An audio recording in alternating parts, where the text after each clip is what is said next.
स्वागत है आप सभी का। आज हम बात करेंगे व्हाट इज़ प्रोसीजरल जस्टिस। आप सभी को पता है कि हम समाज में रहते हैं, हमारे पास पॉलिटिकल सिस्टम है।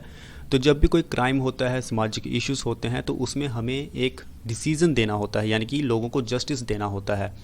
तो उसी हिसाब से जो प्रोसीजरल जस्टिस है वो काफ़ी इंपॉर्टेंट हो जाता है। प्रोसीजरल जस्टिस में हम बात करते हैं फेयरनेस इन द प्रोसेस, यानी कि जो भी पैटर्न फॉलो किया जा रहा है, जो भी प्रोसेस फॉलो किया जा रहा है, उसमें किसी भी तरह से कोई भेदभाव नहीं हो रहा है किसी पर्टिकुलर इंडिविजुअल के साथ। तो प्रोसीजरल जस्टिस के बारे में हम डिटेल में जानेंगे। तो पहले इसकी डेफिनेशन देखते हैं। Procedural justice is the idea of fairness in the processes. आपको यहीं पे सबसे पहले देखना है कि बात की गई है फेयरनेस इन द प्रोसेसेस, यानी कि जो प्रोसेस फॉलो हो रहा है वो फेयर होना चाहिए, जिससे कि जो डिस्प्यूट्स हैं, जो रिसोर्सेज हमें एलोकेट करने हैं किसी पर्टिकुलर कम्युनिटी को, इंडिविजुअल को, वो पूरी तरह से ढंग से हो सके। Procedural justice deals with the perception of fairness regarding the outcomes. It reflects the extent in which an individual perceives that outcome allocation decisions have been fairly made. तो जब हम procedural justice की बात करते हैं तो उसमें एक जो individual होता है उसको विश्वास होता है कि जो भी डिसीजन लिया जाएगा, जो भी जस्टिस होगा वो फेयर होगा, किसी भी तरह से कोई पार्शियलिटी या फिर भेदभाव नहीं किया गया होगा।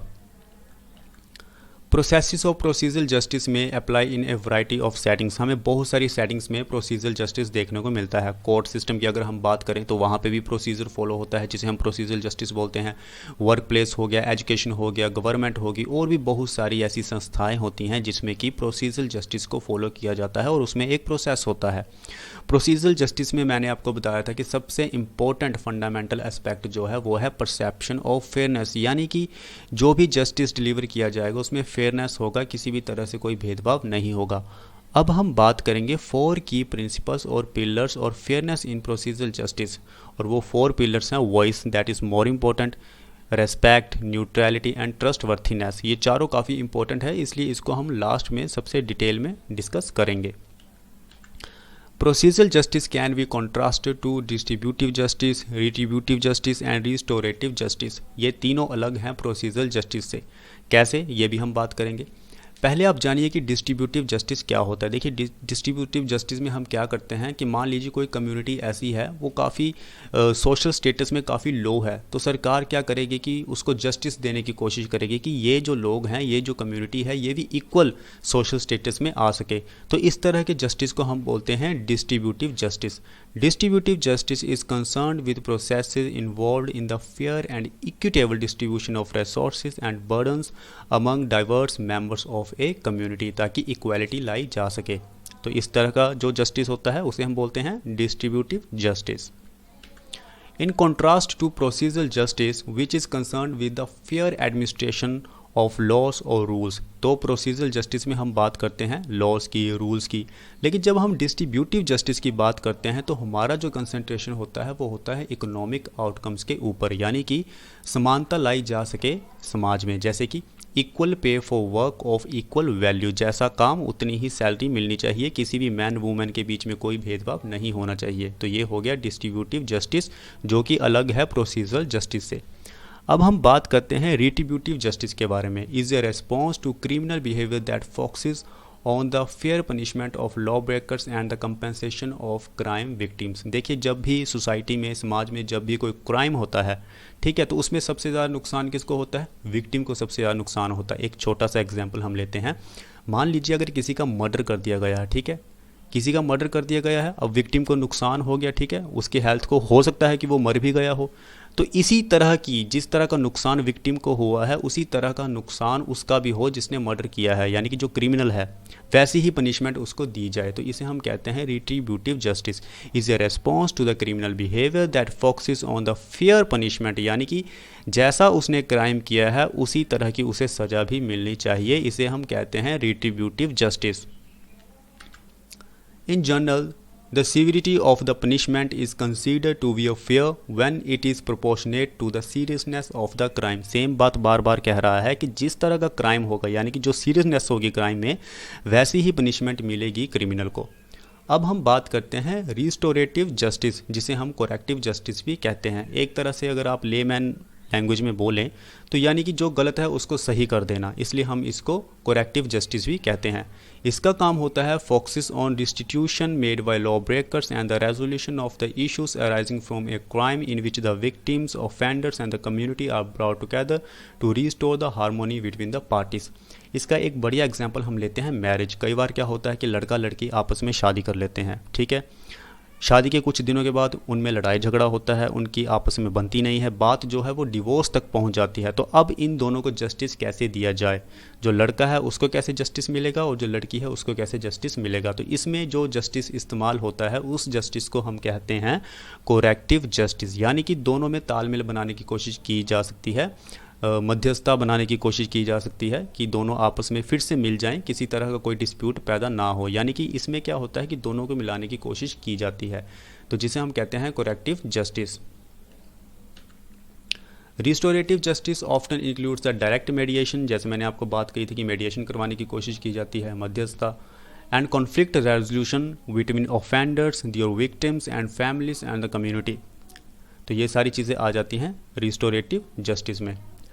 अब हम बात करते हैं 1971 की बुक जो है a theory of justice, American morality and political philosopher John Rawls ने ये लिखी थी। उन्होंने 3 कॉन्सेप्ट्स बताए थे प्रोसीजरल जस्टिस के। सबसे पहला आपका आता है परफेक्ट प्रोसीजरल जस्टिस, सेकंड आपका आता है imperfect procedural justice, third one आपका आता है प्योर प्रोसीजरल जस्टिस। तो पहले अगर हम परफेक्ट प्रोसीजरल जस्टिस की बात करें तो इसमें एक इंडिपेंडेंट क्राइटेरियन होता है, ठीक है, जिसमें लगभग ये विश्वास होता है कि जिसको भी जस्टिस दिया जाएगा वो जस्टिस फेयर दिया जाएगा, किसी के साथ भी कुछ गलत नहीं होगा, जिसमें जो आउटकम होगी वो बिल्कुल सही होगी। डेफिनेशन पढ़ते हैं, provides an independent criterion for what constitutes a fair or just outcomes along with a procedure designed to guarantee that fair outcomes will be achieved. इसमें एक प्रॉपर मेथड भी इस्तेमाल किया जाता है जिस मेथड से हम सही नतीजे तक पहुंच सकते हैं, जिसे हम कहते हैं परफेक्ट प्रोसीजरल जस्टिस। अब इम्परफेक्ट प्रोसीजरल जस्टिस, आपको टर्म से पता चल रहा है कि इम्परफेक्ट क्या होता है, यानी कि जो सही ना हो। तो इम्परफेक्ट प्रोसीजरल जस्टिस में क्या होता है, इंडिपेंडेंट क्राइटेरियन तो होता है लेकिन इसमें एक प्रॉपर मेथड का इस्तेमाल नहीं किया जाता। हो सकता है कि जो गुनहगार है उसे सज़ा ना हो और जो बेचारा बेकसूर है उसको सज़ा हो जाए। तो इस तरह की चीज़ें हमें इम्परफेक्ट प्रोसीजरल जस्टिस में देखने को मिलती हैं। आगे चलते हैं। अब हम बात करते हैं प्योर प्रोसीजरल जस्टिस। इसमें क्या होता है कि जीतने की चांसेस जो होती हैं लगभग सभी की बराबर होती है, यानी कि pure procedural justice describes the situations in which there is no criterion, किसी तरह का क्राइटेरियन नहीं, for what constitutes a fair outcome other than the procedure itself. इसमें सिर्फ एक प्रोसीजर ही फॉलो होता है, कोई इंडिपेंडेंट क्राइटेरियन नहीं होता है, यानी कि एक तरह का लॉटरी मेथड आप समझ सकते हैं, यानी कि सबके पास चांसेस हो सकते हैं कि किसी की भी लॉटरी निकल सकती है। तो वही अप्लाई आप यहाँ कर सकते हैं प्योर प्रोसीजरल जस्टिस में, कि जस्टिस जो है वो किसी को भी मिल सकता है। जो एक प्रोसीजर प्रॉपर होगा उस प्रोसीजर को फॉलो किया जाएगा और उस प्रोसीजर से जिसको भी जस्टिस मिलेगा वो जस्टिस उसको मिल जाएगा, मतलब इक्वल चांसेस हैं विनिंग के, जीतने के। अब हम बात करते हैं उन 4 पिलर्स की जो मोस्ट इंपॉर्टेंट है प्रोसीजरल जस्टिस में। सबसे पहले वॉइस। देखिए, प्रोसीजरल जस्टिस तभी हो पाएगा जब हम उन इंडिविजुअल्स की बात भी सुनेंगे, यानी कि individuals involve are allowed to express their concern. जो इंडिविजुअल्स हैं वो अपने कंसर्न्स बता सके and also take part in the decision making में भी वो अपनी भागीदारी दिखा सकें processes by telling their side of the story, और वो अपनी स्टोरी सुना सके जो उनको लगता है कि उनके अकॉर्डिंग वो सही है। तो वॉइस सबसे इंपॉर्टेंट है, यानी कि जो कह रहा है उसको सुनना होगा प्रोसीजरल जस्टिस में। दूसरा आता है रेस्पेक्ट। जितने भी इंडिविजुअल्स हैं उनको डिग्निटी से और रेस्पेक्ट से सुना जाए, किसी तरह से कोई भेदभाव ना हो। उसके बाद आता है न्यूट्रलिटी, यानी कि भेदभाव नहीं होना चाहिए, बाइस्ड नहीं होना चाहिए जब भी डिसीजन लिया जाता है। So decisions are unbiased and guided by consistent, transparent and logical reasoning.